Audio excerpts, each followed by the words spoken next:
Hello' বন্ধুৰা, আপোনালোকে চাই আছে GT650। তো মই আজি এখন মোৰ তাতে আহিছে। তো এইখন অলপ কামো আছে। তো কাম কৰাৰ পিছত আপোনালোকক এটা বস্তু দেখাম। তো ইয়াৰ যোনটো এক্সজষ্ট পাইপ দেখাই আছোঁ, এইটো আফটাৰ মাৰ্কেটত।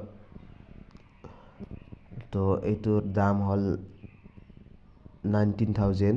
তো এইটো চাইছে ৰেড ষ্টৰ প্ৰাইম। ইয়াৰ যোনটো এক্সজষ্টৰ বিৰাট মজা চাউণ্ড, আৰু এটা তাৰ বস্তু এটা চেঞ্জ কৰিব লগা হৈছে। দুটা চাইডত মই এক্সজষ্ট দেখাই আছোঁ, ৰেডি এক্সজষ্ট।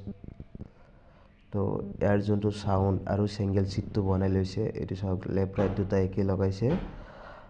আৰু বস্তু এটা দেখাই ল'ম আপোনালোকক। তো কোনোবাই যদি লগাব খোজে কণ্টেক্ট কৰিব, বাট মোক কণ্টেক্ট কৰিলে পাই যাব এক্সজষ্টটো। পাৱাৰ পুৰা আৰু চিংগল চিটটো বনাই লৈছে, তাৰ কাৰণে গাড়ীটো অনেকেই ভাল লাগিছে। যেতিয়া গাড়ীখন ৰাস্তা দি চলাই যায়, পিছফালৰ মানুহখিনি গোটাই ঘূৰি ঘূৰি চাই থাকে যে কি গাড়ী আহিলে। তাৰপিছত আৰু এখন বস্তু দেখাম। এইখনত এটা মই এয়াৰ ফিল্টাৰ আনিছিলোঁ, তো এয়াৰ ফিল্টাৰটো লগাই দিছোঁ। লগাই দিয়াৰ পিছত আকৌ লৈ আহিছে যে দাদা তুমি এয়াৰ ফিল্টাৰটো অলপ চাফা কৰি দিয়া। তো মই খুলি এয়াৰ ফিল্টাৰটো পূৰা ক্লিনিং কৰি পূৰা চাফা কৰি দিলোঁ। এইখন এয়াৰ ফিল্টাৰ লগোৱাৰ পিছত মোটামুটি 3 বছৰ আৰু এয়াৰ ফিল্টাৰ চেঞ্জ কৰিব নালাগে।